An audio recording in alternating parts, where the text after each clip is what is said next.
Muy buenos días, estimados hermanos y amigos. El Salmo 121 dice que alzaré mis ojos a los montes. ¿De dónde vendrá mi socorro? Mi socorro viene de Jehová, que hizo los cielos y la tierra. No dará tu pie al resbaladero, ni se dormirá el que te guarda. He aquí, no se adormecerá, ni dormirá el que guarda a Israel. Jehová es tu guardador. Jehová es tu sombra, tu mano derecha. El sol no te fatigará de día, ni la luna de noche. Jehová te guardará de todo mal. Él guardará tu alma. Jehová guardará tu salida y tu entrada. Desde ahora, dice el Salmo, y para siempre. Tremendo Salmo, tremenda palabra de Dios. Bueno, acá resalta para mí en esta mañana este texto que dice en el verso 4, Salmo 121, verso 4, que dice: He aquí, no se adormecerá ni dormirá el que guarda a Israel. No se dormirá ni se adormecerá. Bueno, la verdad que la palabra nos dice, tremendo, ¿no? En el libro de Timoteo, que grande es el misterio de la piedad. Dios fue manifestado en carne. Uno de los nombres que se le da en la palabra al Señor Jesucristo es Emmanuel, en el libro de Isaías. Y Emmanuel significa que Dios con nosotros. También en el Evangelio de Juan, en su primer capítulo, se nos dice de Jesús que el Verbo fue hecho carne. Esto nos habla de la humanidad del Señor, que Dios fue manifestado en carne. Por eso dice, grande es el misterio de la piedad en Timoteo. Dios fue manifestado en carne. Y aquí nos retrotraemos al Salmo 121, que fue escrito probablemente, 1000 años por lo menos antes que viniera Jesús al mundo. O sea, Él existía como Dios, pero en el tiempo, y en el tiempo de Dios, cuando llegó el tiempo de Dios, Él fue manifestado en carne. En el Salmo 121 dice que he aquí no se adormecerá ni dormirá el que guarda a Israel. Estimados, Dios no necesita descansar para reponer las fuerzas.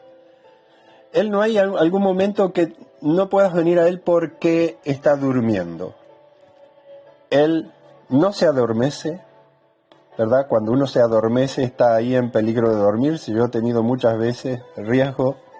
Cuando he estado conduciendo el auto y casi me adormezco. Y si pasa eso, puede suceder algo muy peligroso. Pero esto no pasa con Dios.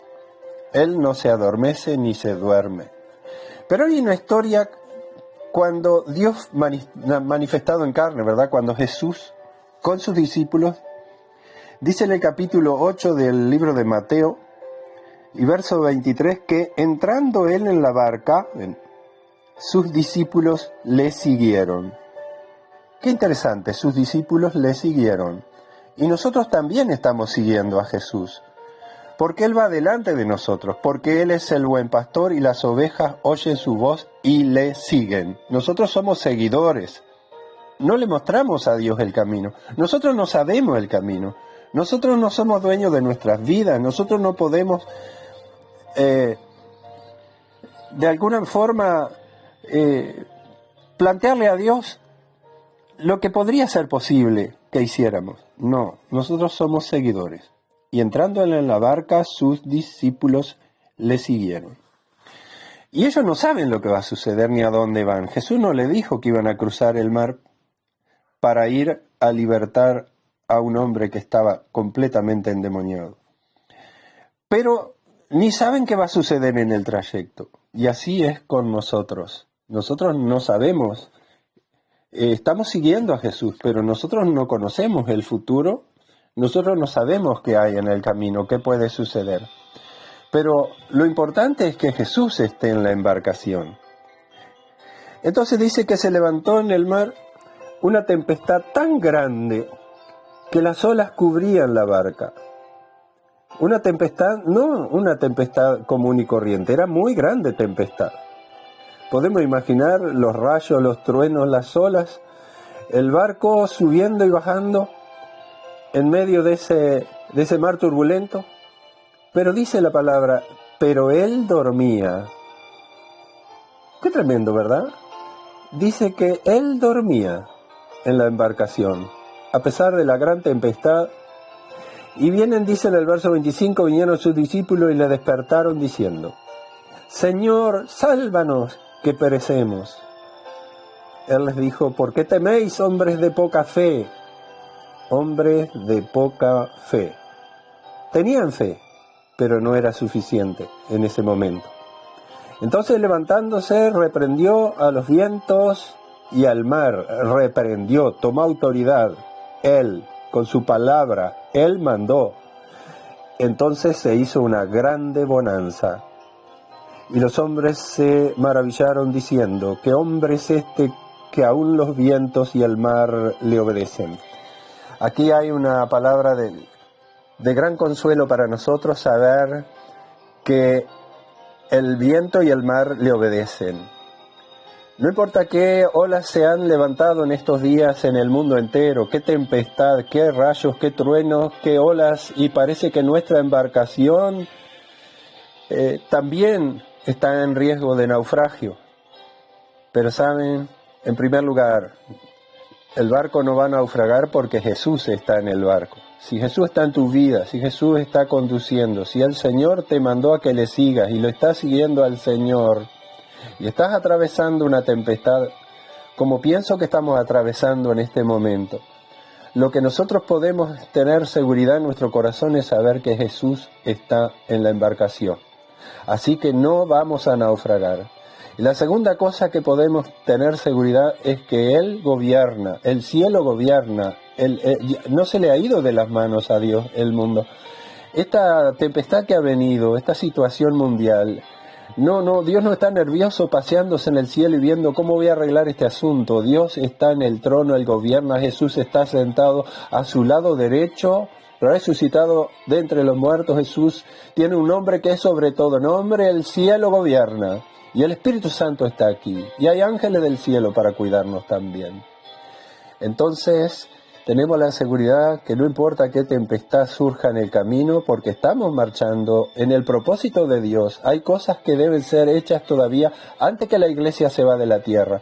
Hay gente que tiene que ser liberada, porque inmediatamente que llegaron a la otra orilla, entonces se produjo una situación ahí que realmente solo por el poder de Dios podía venir liberación a esos endemoniados y también a toda una región. Toda una región fue liberada de la influencia de las tinieblas, del poder de Satanás. Y Dios levantó allí un gran evangelista para anunciarles a los demás que Jesús es real. Hay otra historia que realmente es maravillosa, y esta es después que vino el Espíritu Santo y bueno, la iglesia estaba en sus inicios.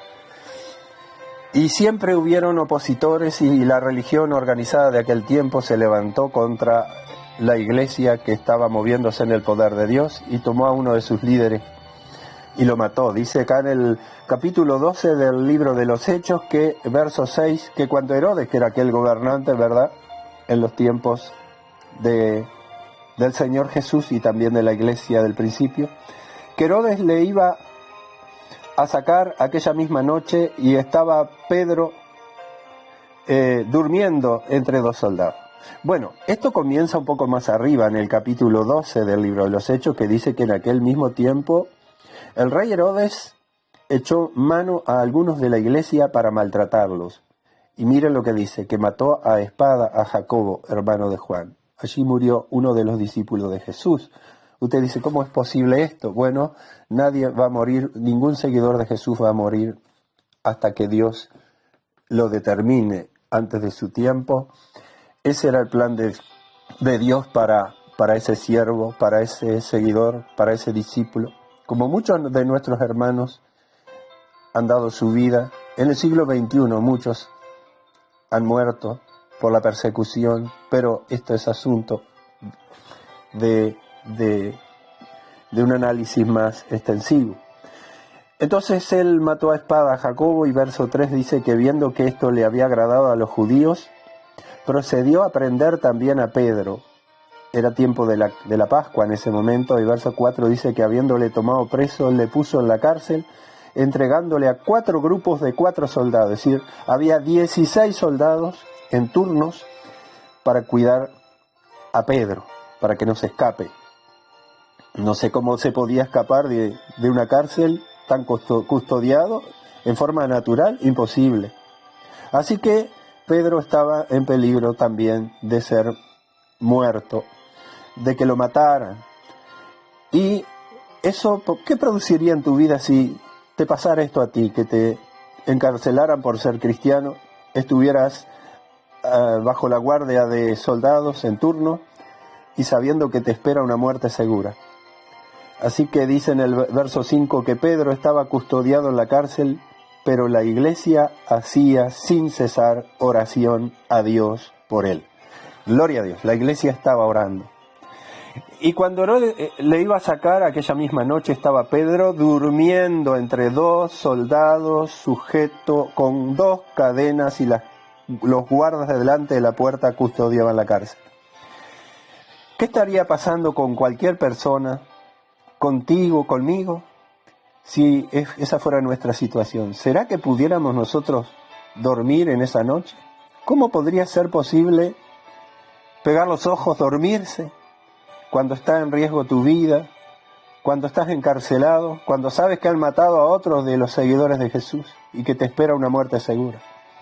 Pero Pedro dice, estaba durmiendo. ¿Por qué? Al igual que había aprendido de su maestro, de Jesús. Cuando en la barca, él, en medio de una tempestad horrible, podía él dormir porque sabía que él no estaba en manos de las circunstancias, sino que estaba en la mano de Dios. Él estaba descansando, él sabía que no iba a morir de ninguna manera por una tempestad, aunque la levantara Satanás. Así que él podía dormir en aquella barca y tomar autoridad sobre esas circunstancias. Pedro sabía eso, y él dice, bueno, si es el tiempo que tengo que partir con el Señor, mi vida está en las manos de Dios. Entonces, él, sabiendo que su vida está en las manos del Señor, no importa qué circunstancias estaban en ese momento acechando su vida, él podía descansar, él podía descansar en las manos del Señor y podía dormir. Qué maravilloso, qué tiempos estamos viviendo, mi hermano y mi hermana. ¿Sería para estar en pánico? ¿Sería para estar desesperado? ¿Pensamos que vamos a naufragar en medio de esta tormenta? ¿Qué va a suceder con nuestra vida? ¿Qué va a suceder con tu vida, con tus hijos? Pero cuando sabemos que estamos en la mano del Señor, la paz de Dios puede venir a nuestras vidas y podemos descansar en el Señor, porque la liberación que Dios le hizo a Pedro es maravillosa. Dios mandó a su ángel y lo sacó, lo libró de las cadenas, lo sacó de la cárcel. La iglesia oraba sin cesar y Dios lo libertó y le dio vida para seguir viviendo y para llevar a cabo el propósito para el cual Dios lo había llamado. Somos seguidores de Jesús. No sabemos si a veces Él nos puede llevar a una tempestad, pero si Él está con nosotros, no hay nada que temer, podemos descansar. Que Dios te dé este descanso en tu alma, que estas palabras traigan consuelo y traigan nuevas fuerzas, y la iglesia pueda saber que si oramos, la mano de Dios se mueve, el poder de Dios se va a manifestar. Dice que la iglesia hacía sin cesar oración a Dios. Esto es lo que no debe faltar en nuestras vidas, que esté la abundancia de la oración también, la iglesia impregnando de oración, y sabemos que la respuesta va a venir. Que Dios les bendiga al considerar estas cosas en esta mañana.